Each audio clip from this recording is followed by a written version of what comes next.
Abra comigo o santo livro do profeta Oséias.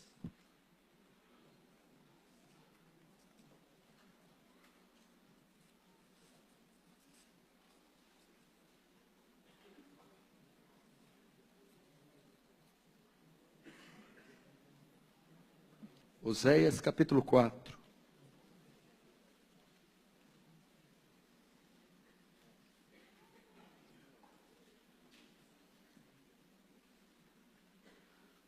Um texto áureo muito conhecido.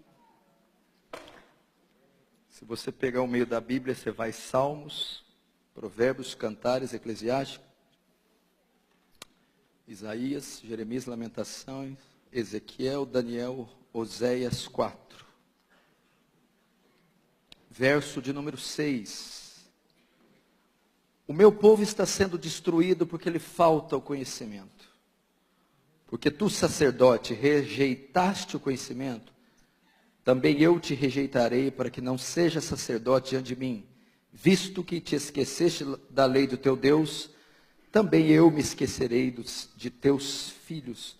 Mas vamos atentar para a parte A. O meu povo está sendo destruído, outras traduções, se perde por falta de conhecimento. Feche os olhos, vamos orar mais uma vez. Santo Deus, Tu nos conheces. Tu sabes que somos pó e que os nossos pensamentos são vãos. Senhor, mas na nossa ignorância, pequenez, insignificância, receba a glória para si, Senhor. Deus, perdoa os nossos pecados e o que temos feito com o seu santo nome. Deus, mas na tua ira, lembra-te da misericórdia. Elas não têm fim, elas se renovam a cada manhã.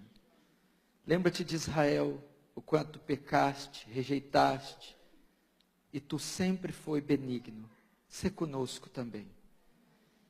Em tempo de escuridão, Senhor, faz brilhar uma luz aqui nesse local. Uma pequena chama que venha crescer mais e mais, incendiar pessoas, vilas, bairros, famílias. Quem sabe a nação toda, Senhor. Não nos deixa, Senhor, morrer, sem que os nossos olhos contemplem uma reforma e um poderoso avivamento. Faz teu reino avançar essa noite. Receba a glória para si e nos conforma à imagem do teu Filho. Em nome de Jesus. Amém. Queridos, preste muita atenção. Eu vou ver o que eu faço com o tempo aqui, porque eu vou fazer aqui um apanhado de mensagens, uma mensagem introdutória a vocês. Preste muita atenção. Eu costumo dizer isso quando eu prego em algumas igrejas. O povo cresce com conhecimento. A Bíblia diz que Jesus percorria toda a Galileia, a Judeia, ensinando. Não é balbuciar palavras incoerentes, nem arrepios e reverberações que traz edificação para a igreja. A fé vem pelo ouvir e ouvir da palavra. A ideia grega ali do ouvir não é emissão de sinal sonoro. Ouvir a fé vem pelo assimilar, compreender, processar, digerir a palavra. Ok? Porque se então, se fosse só o ato de ouvir, eu poderia pregar em árabe, que a fé viria a você. Mas não é o ato de ouvir, assimilar, compreender. Tem gente que vem e só gosta de barulho, de palavra de efeito para arrepiar a terceira vértebra e soltar um glória, mas não entendeu nada, não trouxe edificação nenhuma. Ensinamento. Então eu preciso da sua atenção. O que está acontecendo aqui não é brincadeira. É uma obra de Deus. Você está numa das maiores metrópoles do planeta, um polo. São Paulo é conhecida em todo o globo. São Paulo, Grande São Paulo. É uma cidade que tem milhões de pessoas. E ela também é um polo evangélico. As grandes igrejas evangélicas estão aqui. As matrizes, as mães estão aqui.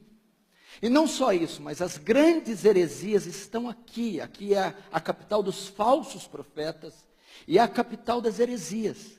de onde é exportado todo o lixo teológico, doutrinário, para o restante da nação. E nesse tempo tão crítico, que nós nunca vimos igual, é mundial, mas principalmente do Brasil, qual fazemos parte, é trágico, é ligar a TV de manhã no sábado e é dar ânsia de vômito.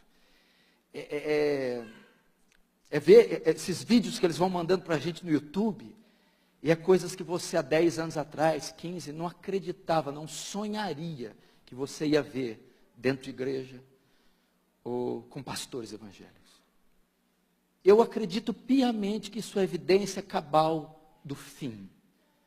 Jesus está voltando. Nós estamos contemplando o linear de acontecimentos que não tem mais volta. O relógio começou a contar e não para mais. Prepara-te, ó Israel, para encontrar com o seu Senhor.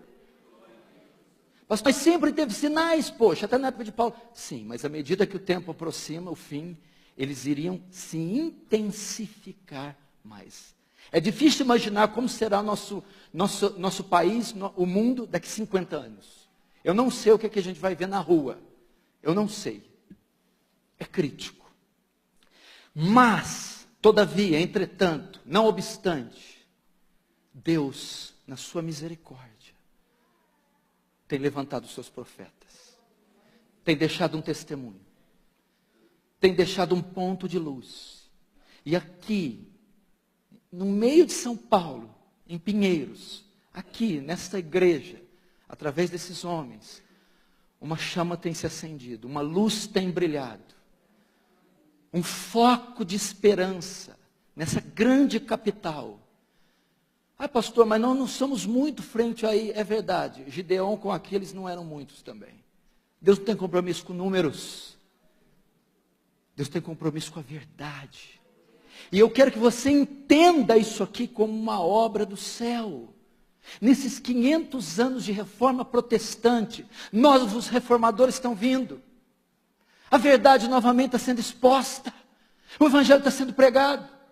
Eu não sei se o pastor Hernandes viu o pastor Miguel Nunes na Conferência Fiel. Olha o que ele disse, olha que homem sabe.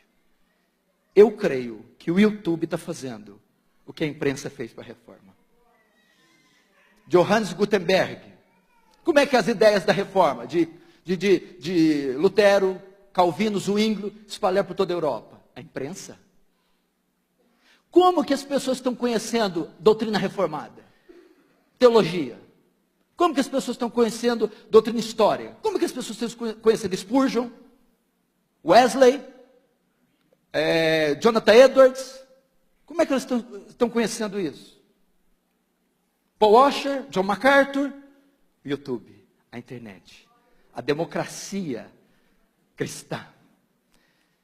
O que aconteceu aqui nas últimas eleições? Teve um partido, o Partido Vermelho, foi varrido das grandes capitais. Quase não foi reeleito. Por quê? As mídias sociais.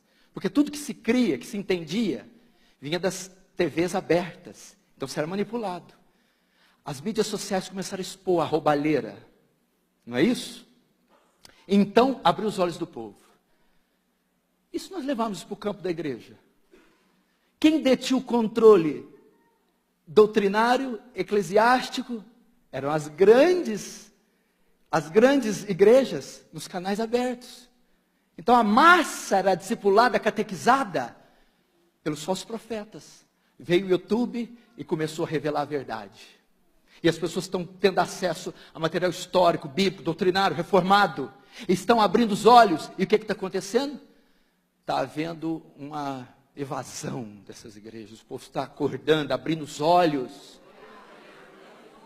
E como Deus usava a palavra impressa, na época da reforma, Ele está usando os vídeos, áudio, vídeos.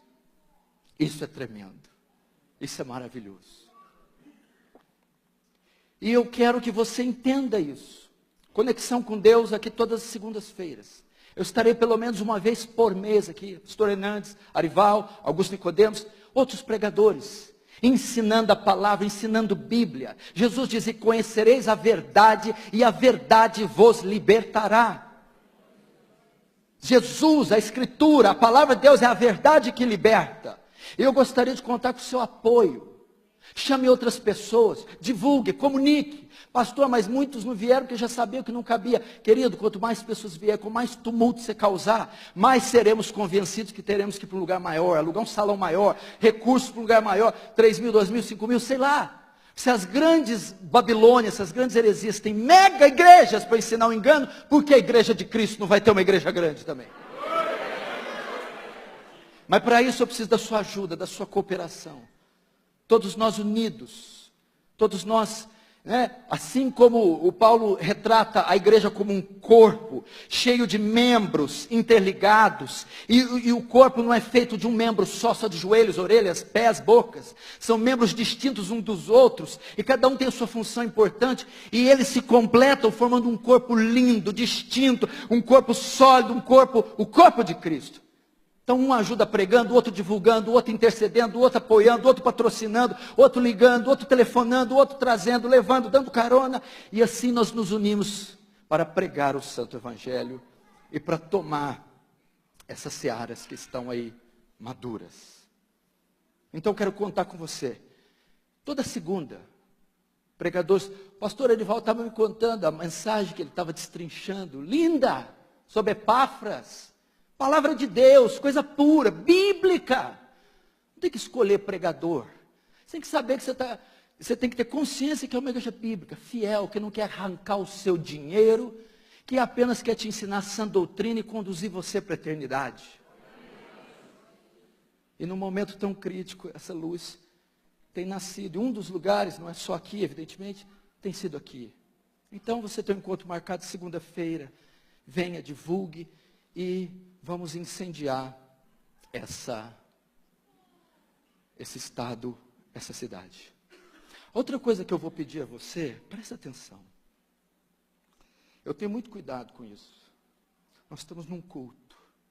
Os puritanos dizem que quando alguém sobra aqui e abre a Bíblia e interpreta ela de forma correta, na autoridade do Espírito Santo, é como se o próprio Cristo estivesse falando com a igreja. Onde 2 ou mais estiver reunidos no meu nome, ali eu estarei. Reverencie a presença de Deus. Nós não estamos num clube. Nós não estamos no clube. Cuidado com piadinhas, soprinhos, trocadilhos. Por favor, respeite o ambiente que você está.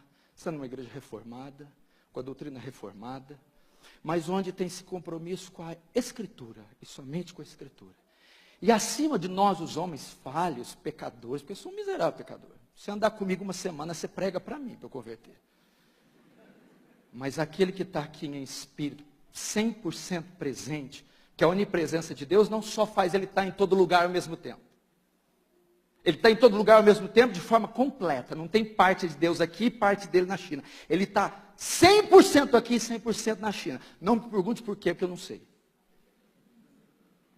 Respeita o Senhor, respeita o culto, respeita esse local. Por favor, tenha reverência. O que eu vou tratar aqui nessa palavra incrível de Oséias? Aqui está dizendo qual é o maior mal da igreja de Cristo. O maior mal que um povo pode herdar, pode possuir, a ignorância. Meu povo está sendo destruído por causa da ignorância. Notem quão sério é a falta de conhecimento. Esse tem sido o grande mal da igreja evangélica brasileira, da cristandade moderna. Estava conversando com o reverendo Hernandes, ele diz, nós somos a geração mais privilegiada. Querido, você tem material bíblico, teológico, exegético, hermenêutico, em várias línguas, idiomas e versões. Você tem internet, você tem áudio, vídeo, você tem material, você tem recursos que os nossos pais, que os nossos antepassados jamais sonhavam em ter. O evangelho é transmitido por satélite em todos os países do globo. E nós nunca tivemos uma geração tão ignorante quanto a nossa. tão ignorante quanto a nossa. Enéas Carneiro, o candidato à presidência do Prona, ele falou algo muito inteligente. Ele diz assim: a ignorância aprisiona, mas o conhecimento liberta. Mal ele sabia que ele estava parafraseando a frase de Jesus: e conhecereis a verdade, e a verdade vos libertará, porque a ignorância aprisiona, o conhecimento liberta. Você quer ver como isso é verdade? Por que esse último partido conseguiu se reeleger tanto e conseguiu tomar o poder dessa forma? Porque ele deixou de investir pesado em um setor. Qual foi? Educação.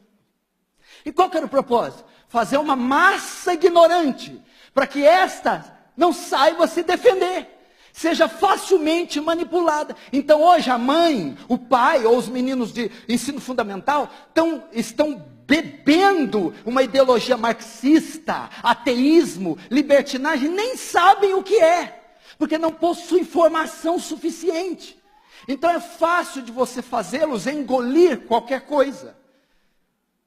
Teologicamente, doutrinariamente, foi a mesma coisa. Essas igrejas estão pior que a igreja católica. Você vai e pega um folheto na entrada. Tem ali a liturgia da missa. Ninguém precisa de Bíblia. Tem umas que é tão miserável que nem o folheto dá. Então, eles estão crendo em tudo que se ensina. Porque as pessoas não têm o hábito de ler a Bíblia. E quando leem, não sabem interpretar a Bíblia. Então, nascem igrejas, igrejolas em cada esquina. E vão agregando, e vão pescando fiéis. E todos vão ali se envolvendo e amontoando. E vai se inchando. E temos aí essa grande meretriz sem qualidade nenhuma. Isso aconteceu 500 anos atrás. A Bíblia foi deixada de lado, foi trocada por encíclicas, bulas, foi trocada por infalibilidade papal, por tradição. Vivemos um tempo ali de quase 12, 15 séculos de ignorância. E a igreja de Cristo foi aprisionada. E como foi que ela saiu disso? Um monge agostiniano, ao estudar a carta de Paulo aos Romanos, é iluminado, a hora que ele vai ler o versículo 17. Nele, no Evangelho, se descobre a justiça de Deus, como está escrito, de fé em fé, pois o justo viverá da fé. O conhecimento libertou aquele homem, iluminou a mente dele, e dali dá início a um movimento que transformou a história, marcou a história, a Reforma Protestante. Aí nós temos ali Philippe Melanchthon, Zwinglio, aí a mente de Calvino escrevendo as Institutas, a exegese bíblica. Então a igreja de Cristo retorna para a Escritura e passa a ser uma igreja saudável, bíblica. Qual que era o grande viés da reforma? Sola Escritura. Voltar para a Escritura, o ensino da Escritura, o estudo da Escritura, a pregação da Escritura e somente da Escritura. Ah, pastor, mas lá na minha igreja prega a Escritura. Não é o sola Escritura somente, é o tota Escritura também. Toda a Escritura. A reforma também foi uma reforma hermenêutica. Porque o Papa, quando olhava, quando eles tinham certos textos que eles interpretavam. Olha, a besta do Apocalipse, ou quando pegavam um texto de Daniel, eles davam uma interpretação alegórica, sem fundamento nenhum. É igual você pegar a besta que emergiu da terra. Ah, essa é minha sogra. Não é tua sogra, meu filho. Tem coisa pior que a tua sogra. Não estou falando nada contra as sogras cristãs de Deus, aquelas que não fofocam. É difícil, mas existe.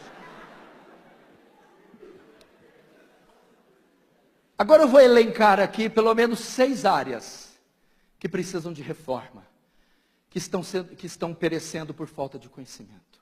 Entendeu? A igreja brasileira sofre pela ignorância. Nós não temos uma nação tão dura ao Evangelho. Nós temos uma nação ignorante. Nós temos pessoas como Martin Lloyd Jones escreveu, sinceras, mas erradas.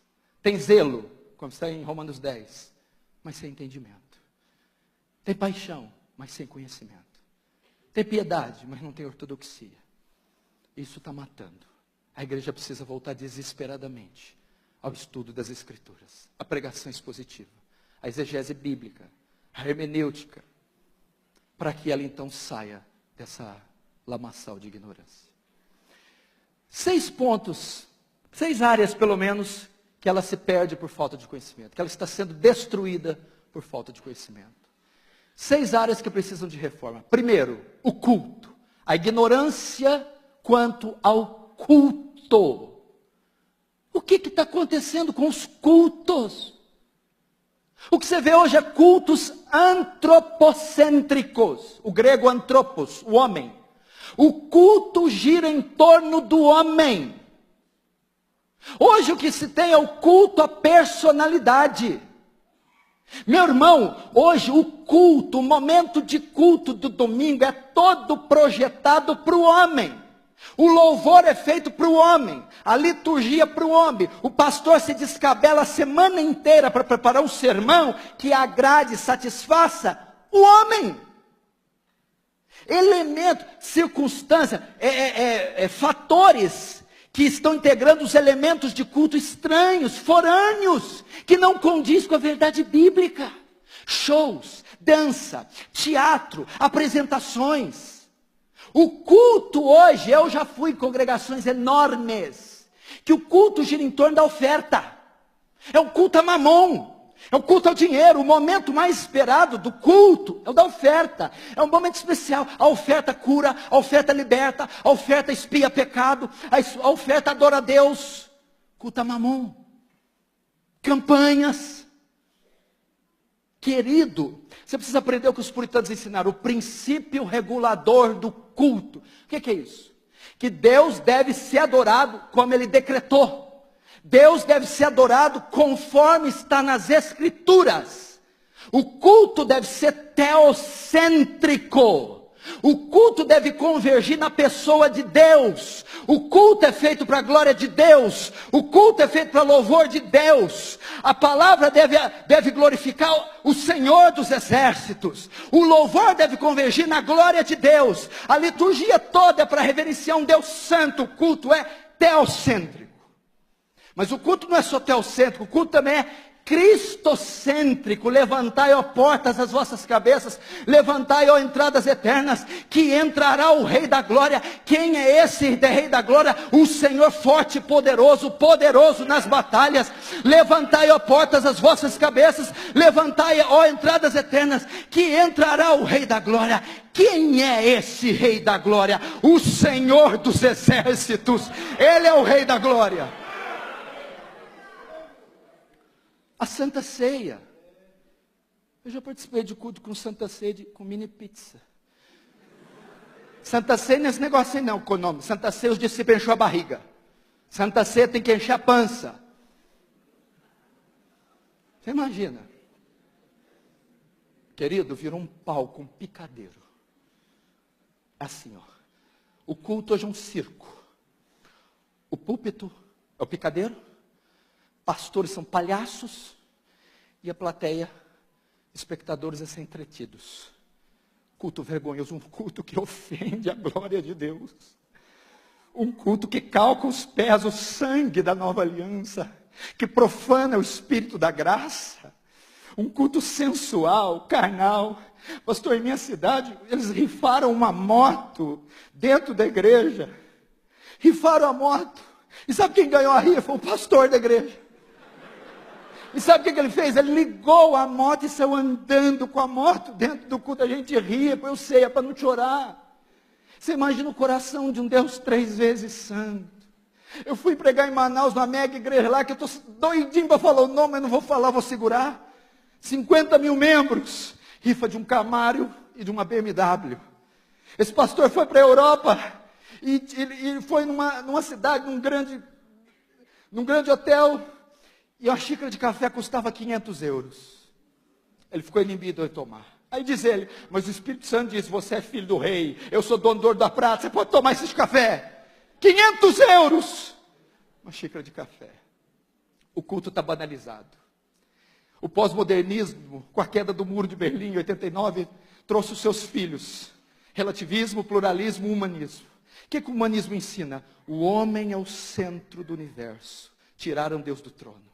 E o humanismo entrou dentro da igreja. O culto é uma bênção, só Deus não pode estar lá. Não é feito para ele o culto, ele não é convidado. Precisamos de uma reforma no culto, adorar como os apóstolos, adorar como os puritanos, adorar como os reformadores, adorar como Spurgeon. Eu tive no tabernáculo metropolitano, Peter Master fazendo um culto, que culto reverente. Chegamos lá e o diácono falou, eu vou sentar aqui. Não, você vai sentar aqui. É tudo enfileiradinho, é tudo contadinho para ninguém ficar em pé. Uma escola dominical com 1.200 crianças, pastor. Um órgão lindo, louvores de Isaac Watts, coisa linda, reverente, púdica, temente. Quem falou que precisamos desses sonidos, dessa coisa barulhenta, dessa coisa emocional para sentirmos a presença de Deus? A presença de Deus vem com a exposição da verdade, vem com a visitação do Espírito Santo, gente. Precisamos de cultos assim, onde o Senhor é bem-vindo. A Santa Ceia, os puritanos se preparavam uma semana para a ceia. A gente está jogando videogame, vendo Faustão, brigando com a mulher, brigando com o pasteleiro, e vem para participar da ceia, da mesa do Senhor. Nós somos o tipo daqueles guardas romanos, brigando pelas vestes diante da cruz. A cruz é um símbolo da mesa, da ceia, o sacrifício. E os centuriões ali são o símbolo do desprezo, da carnalidade, da luxúria, da irreverência diante do sacrifício. Nós estamos assim, não nos preparamos para a ceia, para participar daquele pão santo que é o símbolo do corpo, daquele vinho que é o símbolo do sangue, da aliança, do sacrifício que foi feito para esses miseráveis pecadores. Quando eles realizavam o culto no domingo de manhã, o sábado era um dia de se preparar para a ceia do domingo. Não é dia para festa, cinema, balada, para encher a cara, para brigar com a mulher. Não, vamos nos preparar, porque amanhã tem a mesa do Senhor. Uma reforma no culto. Uma reforma, o culto deve voltar a ser teocêntrico. Ó profundidade das riquezas, tanto das ciências como do conhecimento de Deus. Quão insondáveis são seus juízos, quão inescrutáveis os seus caminhos. Quem compreendeu a mente do Senhor e quem foi seu conselheiro? Quem primeiro deu a ele para que depois lhe possa retribuir, porque dele, por ele, para ele são todas as coisas. Glória, pois, a ele eternamente. Amém! Segundo, precisamos de uma reforma na teontologia. Sabe o que quer dizer a palavra ontos? Ser. Tel-ontos. O estudo do ser de Deus. Eu vou te falar uma coisa, choque-se. O Deus que a igreja evangélica brasileira adora não é Yahweh. Não é Jeová. É um outro Deus. O que a maioria das igrejas faz no domingo de manhã à noite é cometer idolatria. 2 Reis, capítulo 4, diz assim: meu povo fez para si ídolos. Outras traduções: meu povo fez para si deuses. O que está sendo adorado nessa nação é um Deus que os homens fizeram com seu ventre. É um Deus, como o reverendo Hernandes diz, palatável. É um gordo velho que se veste de vermelho e grita, ho, ho, ho. Não é o Deus da Bíblia. Há uma ignorância quanto aos atributos de Deus. Querido, você não pode adorar quem não conhece. Não foi isso que Jesus falou para a mulher samaritana? Vós adorais quem não conheceis. Eu sou samaritano, o culto de vocês é misto. Vocês não conhecem. Vocês estão adorando um factoide. As pessoas não sabem quem é Deus. Qual a última vez você foi numa conferência sobre os atributos de Deus? Leu um livro sobre os atributos de Deus? Participou de uma semana dos atributos de Deus? Salmo 50 diz assim, ó: pensava que eu era como tu? O Senhor está repreendendo o povo. Vocês estão achando que eu sou como vocês? É a exata expressão do Deus da igreja brasileira. É um Deus humanizado, um Deus inócuo, que não infunde terror, um Deus que se dá tapinha nas costas, um Deus que se coloca na parede, um Deus que se exige dele, um Deus frouxo, um Deus que só serve para atender demanda. Lembra que uns 10, 15 anos atrás, um incircunciso aí chamado Armandinho lançou uma música assim: quando Deus me desenhou, ele estava namorando. O que ele passa aí? A imagem de um Deus de boné para trás, muito legal, que você pode bater papo, né? Os evangélicos estão fazendo a mesma coisa. Quero vestir tua sandália, lá. Quero colocar a tua camisa mais larga do que eu, comer no teu prato. Abraça-me e eu te abraçarei. Olha para mim, me beija. Beijar Deus, vestir a sandália de Deus, abraçar Deus. Vou te falar o que Deus falou para Moisés, quando Moisés atreveu a pisar no rochedo do Sinai. Tire as sandálias, porque a terra que pisa é santa. Agora quer saber se Moisés beijou a Deus? Ele não se atreveu a olhar para a sarça. Ele não conseguiu olhar para a glória de Deus, porque senão ele ia morrer.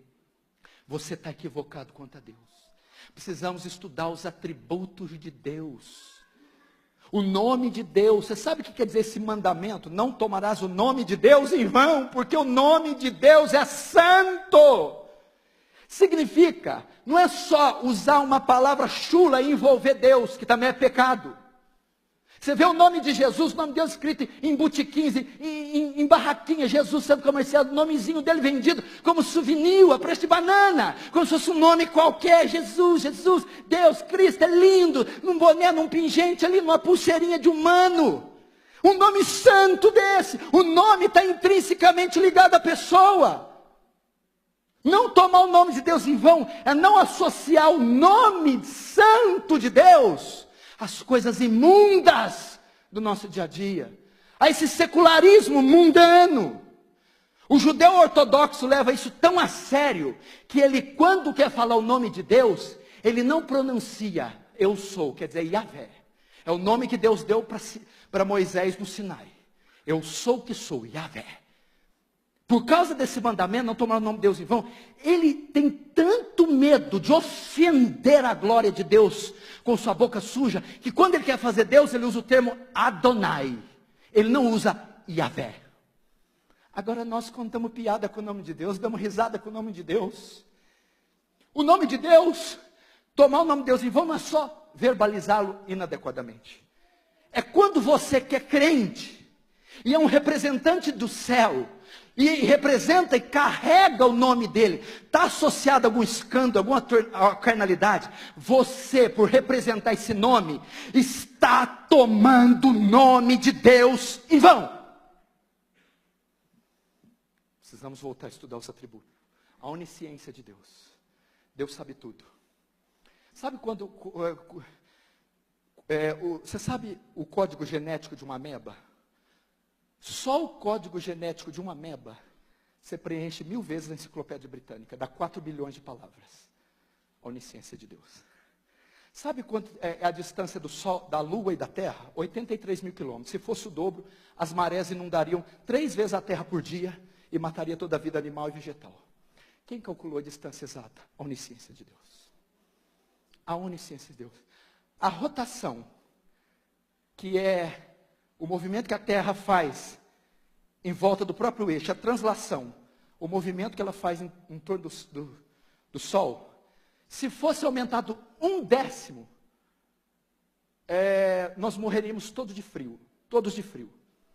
Os dias seriam alongados 14 vezes. E toda a vida animal e vegetal aqui morreria congelada.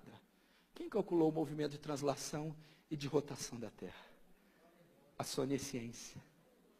Reverendo Hernando, sabe quantos litros de água tem o Oceano Atlântico e o Pacífico? Vamos lá. Você conhece milhão? 1 milhão? 1 bilhão? 1 trilhão? 1 quatrilhão? 1 quintilhão? 1 sextilhão? 1 octilhão? E 7 sextilhões de litros de água tem na Terra. Tenta calcular isso. Deus fala que pega os mares e oceanos com a concha da mão. Ao Espírito Santo. E eu preparando esse sermão, a torneira do meu banheiro pingando. Eu fui lá e falei, eu quero ver quantas gotas de água cabem na minha mão. Contei, 1, 2, 3, 37 gotas.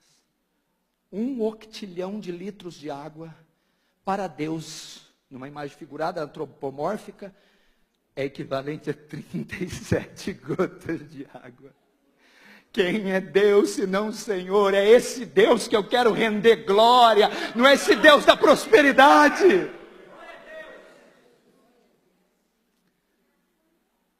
Não é o Deus da prosperidade.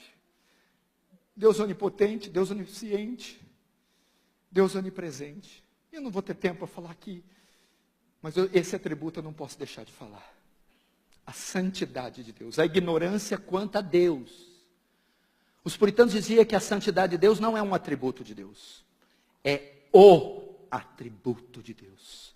O que é a santidade de Deus? Fala da impecabilidade de Deus, da pureza de Deus. Tu é tão puro de olhos, Abacuque 1,13, que não podes contemplar o mal. Você precisa saber de algo. Quando você se dirigir a Deus, quando você orar a Deus, quando você pegar no livro de Deus, quando você pregar em nome de Deus, cantar em nome de Deus, você tem que ter em mente: Deus é santo.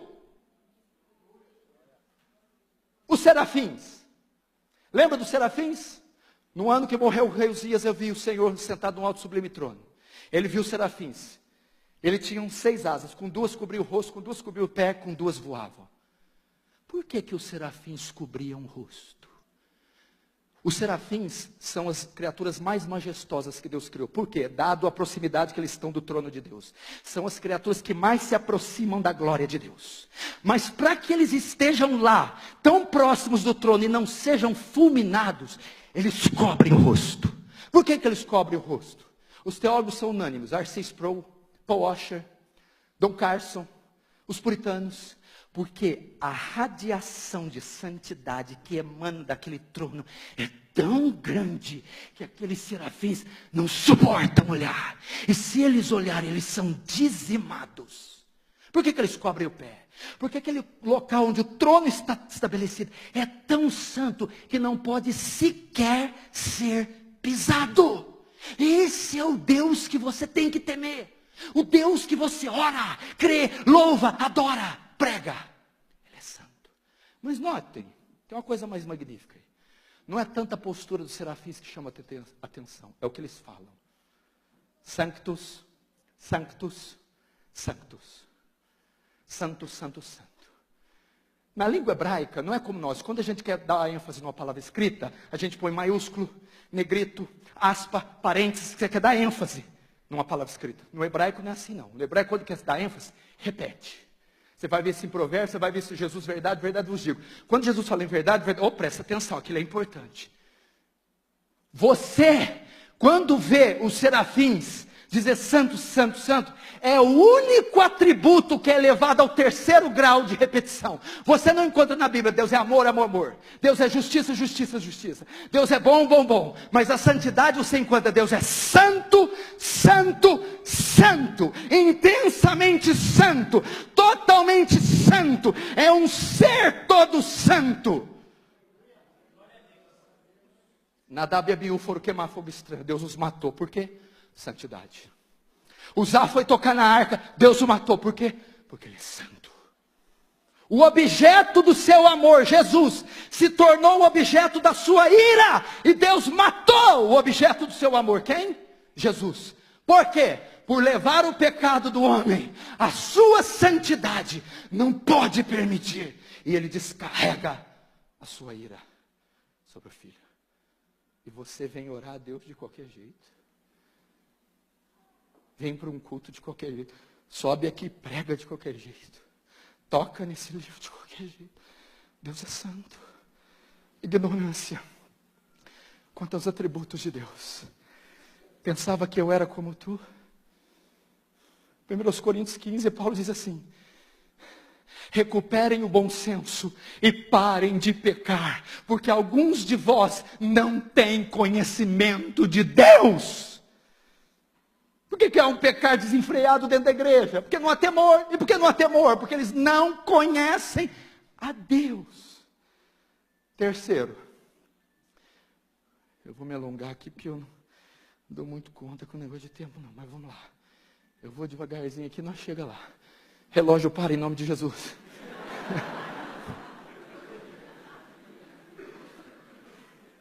Se fosse um monte de igreja aí, eles iam pagar para o cara parar o relógio. O pastor ia testemunhar. E o povão: oh, como somos enganados facilmente. Aí o varão ainda fala assim: irmão, Deus parou o sol e a lua para Josué e parou o relógio para mim. Terceiro, uma ignorância quanto ao Espírito Santo. Esse aqui, se eu tivesse tempo. Primeiro, quanto ao culto. O culto só falta começar assim: lá, lá, lá, lá, lá, lá, lá, lá, lá, lá, lá, lá. Ok, só está faltando. Aliás, eu já vi isso, mas eu não vou falar para a moda não pegar. Segundo, a pessoa de Deus. Terceiro, o membro da Trindade mais desprezado. O Espírito Santo hoje é sinônimo de cair no chão, de rir, rolar, ser cachorro, visagem, revelamento e profetada. Espírito Santo é sinônimo de baderna. Culto litúrgico, ortodoxo, é gelado. Não tem, Espírito Santo não passa lá. Culto onde o pau come, sai rasteira, voadora, mortal carpado. O Espírito Santo está lá. Mas tem uma ignorância tão absurda na pessoa do Espírito Santo. Culto com o Espírito Santo, homem cheio do Espírito Santo, manifestação do Espírito Santo é sinônimo, meu irmão, de frenesi, estereótipo. É cair no chão, é rolar, é repousar no Espírito, é cair no Espírito, é falar em línguas, é profetizar, é ter visão, é curas, é profecia, é manifestações malucas. E isso é o Espírito Santo da igreja moderna. Ser cheio do Espírito Santo é quem roda mais, quem pula mais, quem cai mais, quem profetiza mais, quem cura mais. Nós estamos equivocados. Eu vou dizer pelo menos 3 áreas onde o Espírito Santo trabalha. 3 obras pelo menos. E se sair disso aqui não tem nada de Espírito Santo. É só ler João 14, 15 e 16, gente. É só ler Romanos 8, que é um tratado do Espírito Santo. Primeiro, quando o Consolador vier. Vamos ver. Quando ele vier, olha o que ele vai fazer.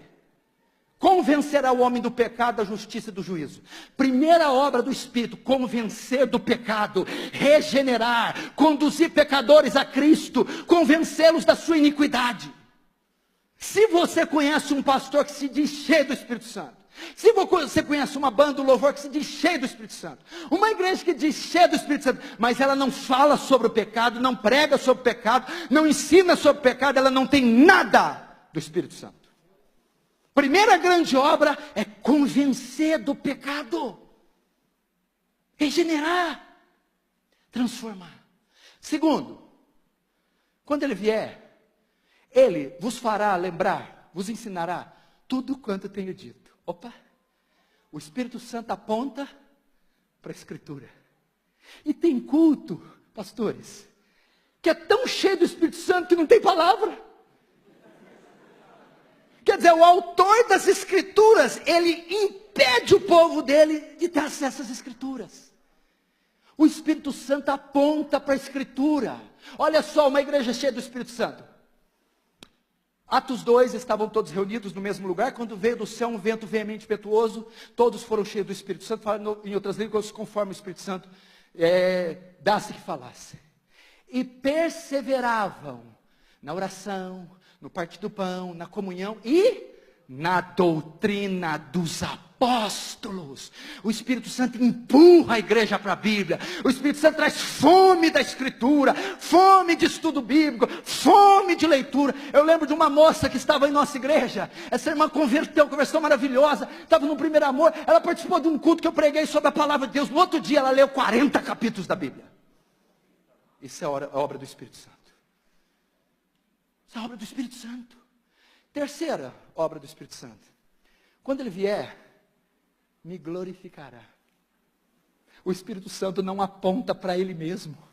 O culto não é ao redor do Espírito Santo, é o culto do Espírito Santo, o Espírito Santo, o Espírito Santo. Por isso que aquele livro Bom Dia Espírito Santo é um equívoco, é uma heresia, porque ele enaltece e engrandece a pessoa do Espírito Santo, a parte de Cristo Jesus. O Espírito Santo aponta para o Salvador. Então vamos lá, o que significa isso? Aponta para a promessa do Salvador.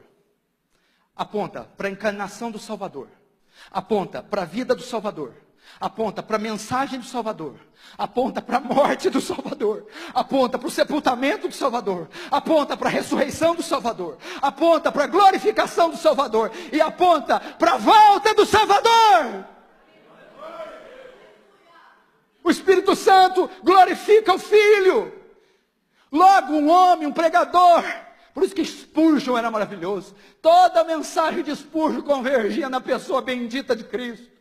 Martin Lloyd Jones sempre exaltando Cristo. Os puritanos, John Knox escreveu um livro tremendo, A Glória de Cristo, tudo é para Cristo. Vai ler o livro de Colossenses, fala da supremacia de Cristo, que coisa linda. Fala nele foram criadas, quer trono, quer principado, quer potestade, coisas visíveis e invisíveis, tudo foi criado por Ele, para Ele.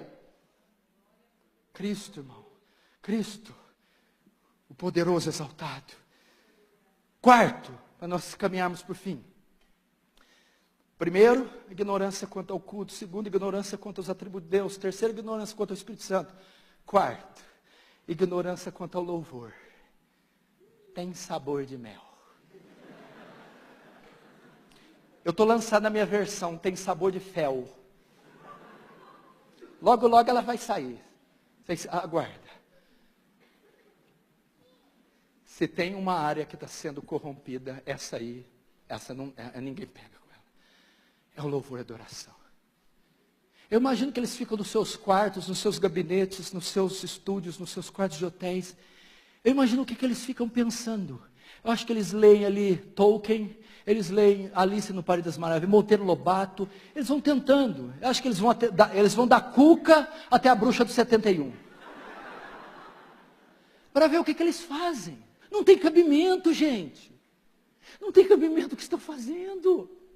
Isso é adoração, isso é celebração da carne, isso é orgia gospel, é um mercado multimilionário, é um mercado prostituto, é um mercado irreverente, imoral, nojento, asqueroso. O louvor é semelhança do culto, o louvor é antropocêntrico. A letra, a melodia, o ritmo, os músicos, os instrumentos, tem apenas uma finalidade: mexer com as emoções do povo, aguçar a carne do povo. São letras e músicas e discos apenas para conseguir vendagens. Não tem, meu irmão, a menor intenção de adorar o Senhor. Vamos lá, o que é louvor? O louvor do hebraico, uma das traduções é elogio. Elogiar quem, irmão? Elogiar você? Olha para você, meu filho. Elogiar eu. Elogiar o quê? O que tem de elogiável nesse mundo caído? É elogiar Deus. O louvor é o principal método que Deus escolheu para receber glória. Essa é uma definição de louvor. O louvor é o principal meio que Deus escolheu para receber glória. Quando eu quero saber um louvor bíblico, para onde eu vou? Qual que é o inário bíblico que nós temos? Os Salmos. Salmos é o inário, a harpa cristã, o cantor cristão de Israel. Salmo 1, Salmo 150 são hinos que eram cantados. Então ali nós temos uma referência como deve ser o louvor.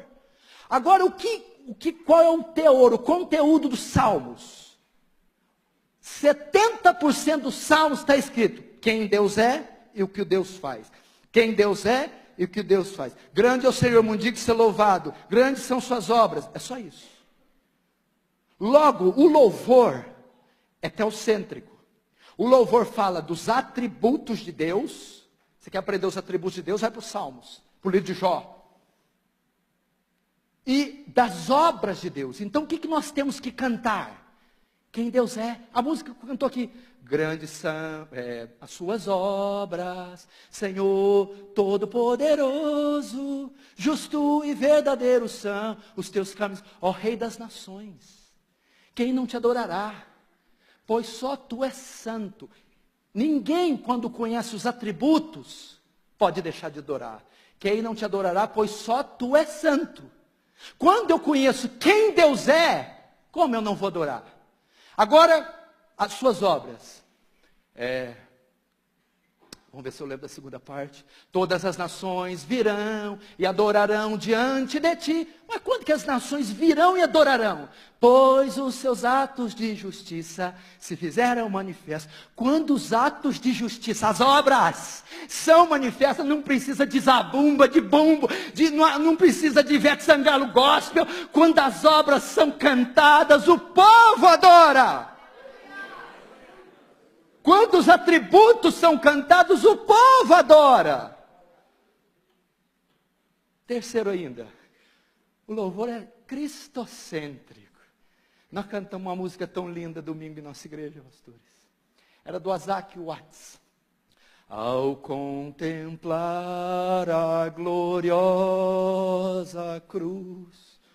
Parece que eles não tinham outra coisa para cantar, só cruz. Flagelo e amor se uniram. Meu Deus. Isaac Watts. Cruz. Ó, quão cego andei e perdido vaguei, longe, longe do meu Salvador.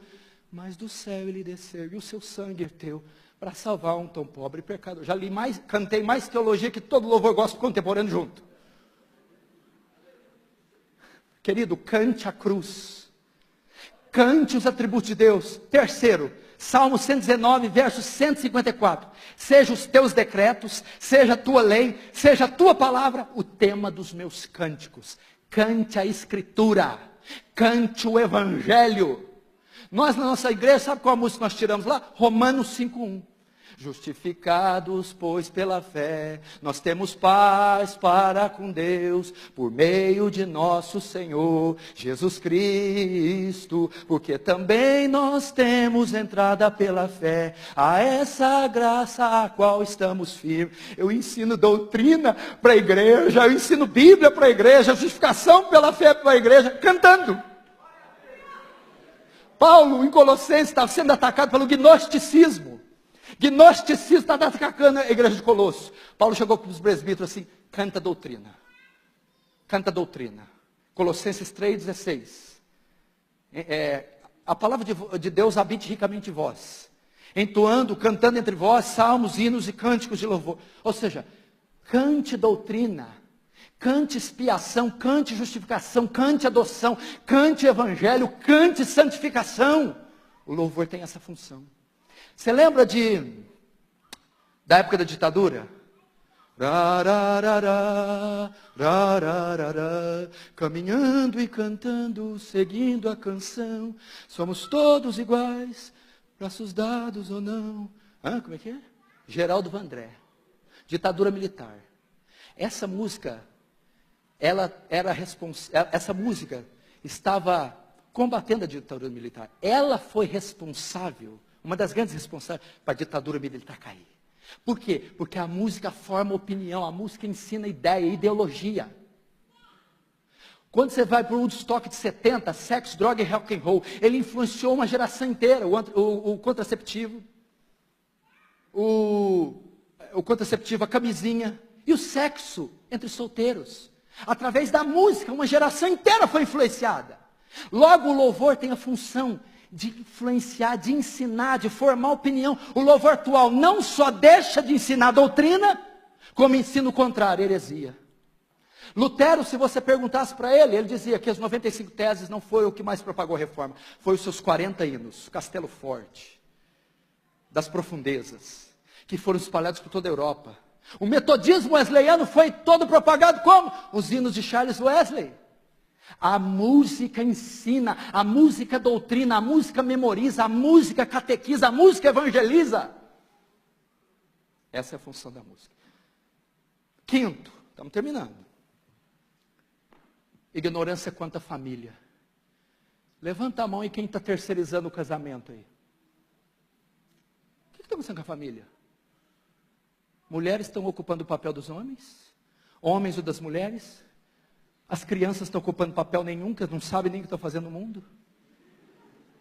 Fala para mim tudo o que é ser uma mulher bíblica. Um marido bíblico. Uma esposa bíblica. Querido, vocês estão educando as suas filhas para serem homens. E vocês estão educando seus filhos para serem mulher. Vocês estão pondo a filha na faculdade, no curso. Olha, você vai ser administrador, executivo, falar inglês, espanhol, francês, isso, aquilo. Peraí. Você não está formando a sua filha para ser mulher, para ser esposa, para ser mãe. O principal papel da mulher é ser mãe. Mulher virtuosa, quem achará? A mãe do rei Lemuel está dizendo, é uma mulher raríssima de se encontrar essa aqui de Provérbios. Qual a qualidade dela? É profeta? Não é. É executiva? Não é. Dentista? É neurocirurgiã? Não. Qual que é essa mulher rara? é mãe, é esposa.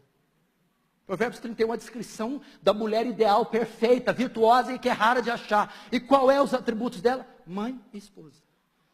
Você tinha que ensinar sua filha a ser uma mãe. Eu não sou contra a menina estudar, falar idioma, absolutamente. Mas peraí.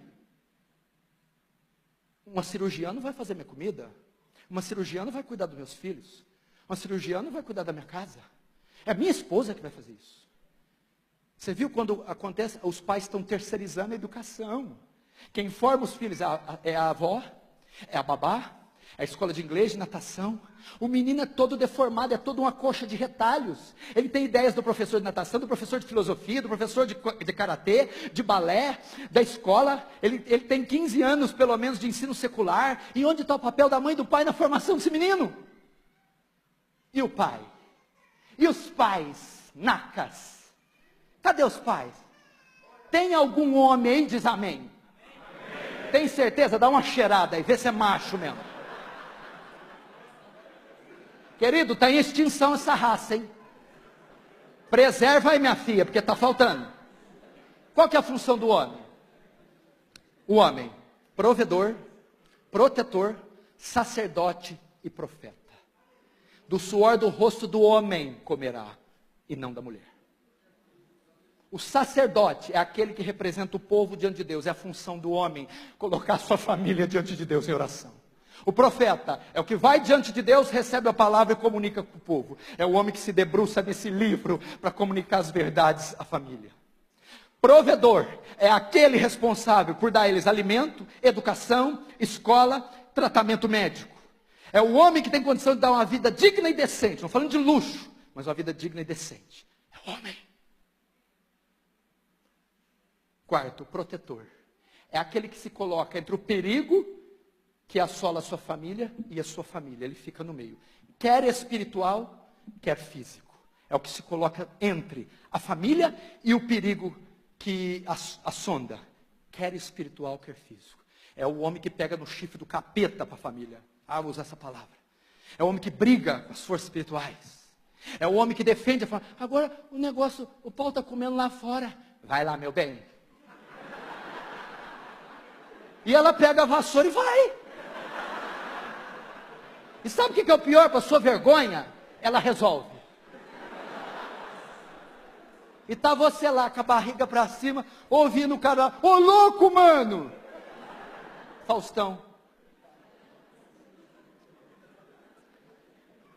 Querido, eu faço essas piadinhas só para quebrar o gelo, porque a gente sabe quando chegar em casa e pôr a cabeça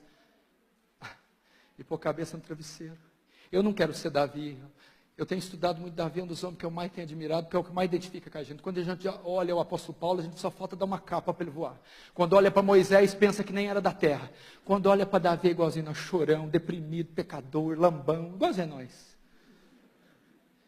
Davi, o maior monarca que Israel já teve. Davi, um dos maiores escritores do Antigo Testamento, escreveu o maior clássico do Antigo Testamento, Salmo 23. Davi, um líder militar, um estrategista militar. Davi, um guerreiro formidável, um homem não perdia. Davi, um poeta, um músico. Davi é um ícone. Davi, pai, uma porcaria de pai. Olha Davi como pai. Aminon estuprou Tamar, a própria irmã. Davi não fez nada. Absalão matou Aminon para se vingar. Davi ficou 2 anos sem olhar na cara do menino. Adonias perdeu o trono. Adonias quis roubar o trono do herdeiro legítimo, Salomão. Foi morto por Salomão. Adulterou com Batseba. Traidor, adúltero. A casa de Davi era uma bagunça. Natã falou para ele assim, não quero saber dos teus salmos, não quero saber das tuas vitórias, não quero saber de Golias, não quero saber de nada. Por causa desta abominação que fizeste, a espada jamais se apartará da sua casa. Deus nos guarde de ser pais negligentes e omissos. Eu estou com um filho de 4 anos e um filho de... Eu estou com um filho exatamente de 15 dias. Um filho de 4 anos e um filho de 15 dias. Pastor, dá dor a hora que você sai. Papai, por que o senhor vai na igreja? Quando eu saí de social, papai, o senhor vai no culto, mas não tem culto de dia. Eu falei assim dentro do meu coração, Deus me guarde de não ver essas crianças crescendo. Deus me guarde de não estar aqui, não dar beijo, não dar abraço, de não ensinar o evangelho, de não ganhar o mundo e perder minha casa, minha esposa. Porque quando a serpente veio e deu bote em Eva, onde estava Adão? Aonde estava Adão, me diz? A nossa família é prioridade. Primeiro Deus, segundo família, terceiro ministério. Eu gosto muito do Paul Washer, quando ele está viajando, as pessoas conversam com ele no avião. Ô meu querido, tudo bem? A conversa está boa? O que você faz? Eu sou marido. Marido? Uai, tá bom, tudo bem? Além de ser marido, o que você faz? Sou pai. Pai? Tá bom, você é pai, marido, o que mais? Quando eu tenho tempo eu prego. Você vai ver a história de Billy Graham, você vai ver a história de grandes outros aí que não pode falar, que está mais caído do que... As famílias eram uma reborreia. O homem, o sacerdote, a mulher auxiliadora e os filhos em submissão. Amém? Último, e nós encerramos. Senão eu não volto aqui mais e o pastor depois acaba comigo. Rapidinho. A ignorância quanto ao evangelho. Uma reforma quanto ao evangelho. Está sofrendo? Vem para a igreja. Pode sofrer. Está com caroço? Vem aqui, ele vai ser tirado. Está encalhada a serva? Vem.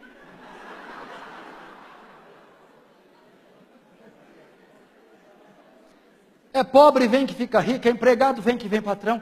A isca que está sendo usada para atrair o pecador é algo espúrio. Deus tem a melhor vida para você que agora. Deus tem um plano maravilhoso. Jesus te ama. As pessoas estão equivocadas. A isca para trazer o povo, irmão, é campanha, é a unção, é o milagre, a prosperidade. Nós não temos conhecimento do evangelho.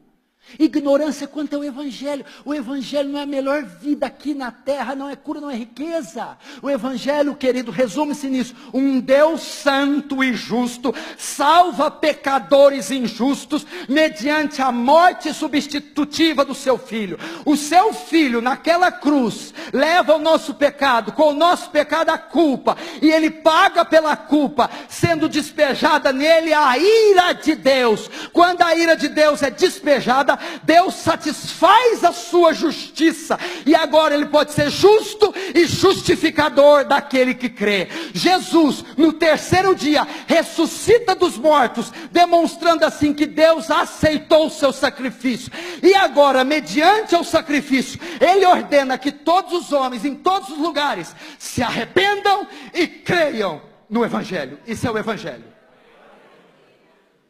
Isso é o evangelho. O ministério do Ray Comfort fez uma pesquisa e disse que 80% das pessoas que fazem sua decisão para Cristo não permanecem. Significa, de cada 1000 que fazem profissão de fé, que batizam, 800 desviam, saem. Por quê? Porque a isca que é chamada, que é usada para atraí-los, não é o evangelho. Se eu te atraio com uma promessa falsa, você fica algum tempo. A hora que você vê que a promessa não cumpre, você vai embora. Vamos dar um exemplo aqui na igreja Pinheiros. O pastor Erival põe uma faixa aí: curas milagrosas, espetaculares, sobrenaturais, toda quinta. Aí tem uma bruxa satanista que ama o demônio, o capeta. Ela não gosta de Deus, o filho dela fica doente. Ela tenta de tudo e nada. Ela está com o filho no colo.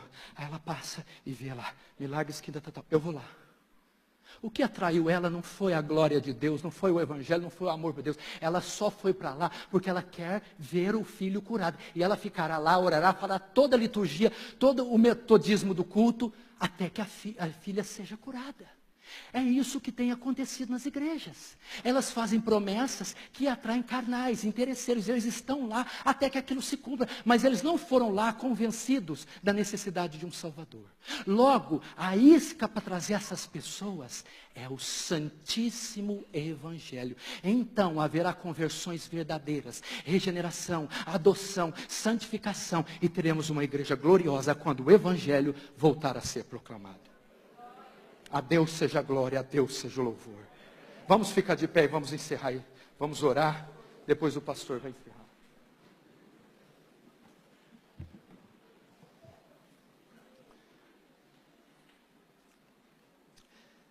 Feche os seus olhos e curva a sua cabeça.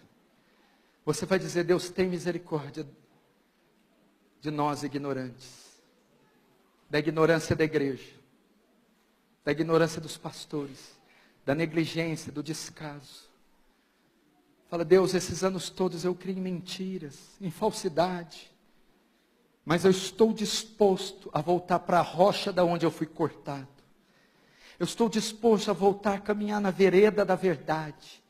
Fala para Deus: ensina-me os teus caminhos. Ilumina meus olhos para eu entender as maravilhas da tua lei. Me dá conhecimento bíblico. Deus, tu disse: conhecereis a verdade vos libertará. Deus, me leva à verdade, me ensina a verdade, até que ela me liberte do engano, da crendice, da mentira, do misticismo. E sobretudo, que a verdade me liberte do pecado, me liberte do presente século mau, e me liberte do seu príncipe, Satanás. Ó grande Deus, leva a tua igreja à verdade, em o nome de Jesus. Amém e amém.